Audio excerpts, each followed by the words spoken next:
यानंतरची बातमी राज्यातल्या राजकारणातून उद्धव ठाकरे असताना असरानी असतील तर अमित शहा हे गब्बर सिंग आहेत।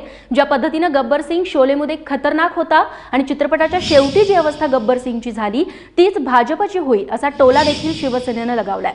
शिवसेनेच्या नगरसेविका किशोरी पेडणेकर यांनी भाजपवरती जोरदार टीका केली आहे। काल मनोगत या भाजपच्या पाक्षिकातून माधव भंडारी यांनी उद्धव ठाकरे आणि खासदार संजय राऊत यांच्यावरती टीकेची झोड उठवली होती। मोदींनी सिनेट जिंकली, राऊत साहेब तलाक केव्हा घेताय असं शीर्षक देऊन भाजप सरकारचा निजामांचा बाप असा उल्लेख करणाऱ्या राऊतांवरती भाजपचे प्रवक्ते माधव भंडारी यांनी टीका केली होती। तसंच या पाक्षिकातून उद्धव ठाकरेंची तुलना शोले सिनेमातल्या जेलरच्या भूमिका साकारणाऱ्या असरानी यांच्याशी करून त्यांची खिल्ली उडवली होती। आता शिवसेनेकडून पलटवार झाल्यामुळे शोले स्टाईल शाब्दिक चकमक सुरू राहण्याची शक्यता यापुढे देखील वर्तवली जाते।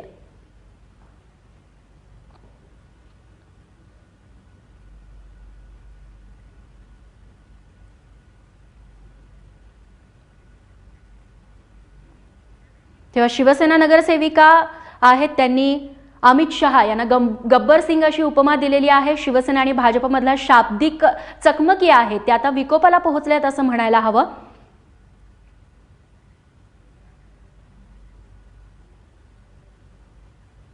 आणि भाजपला टोला लगावताना शिवसेनेच्या नगरसेविका किशोरी पेडणेकर नेमके काय म्हणालेले आहेत ते जाणून घेऊया।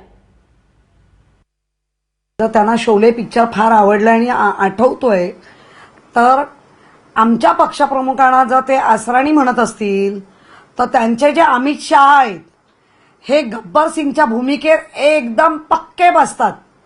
कारण आतापर्यंतचा त्यांचा इतिहास पाहिला तर आपण त्या इतिहासाला ते त्या भूमिकेला शोभतायत, गब्बर सिंगच्या भूमिकेला शोभतायत।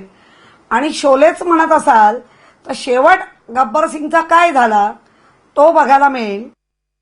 जे मुख्य प्रवक्ते म्हणून ज्यांनी काय आता दिली आहे ते हलचल पिक्चर मधले राजपाल यादव आहेत का?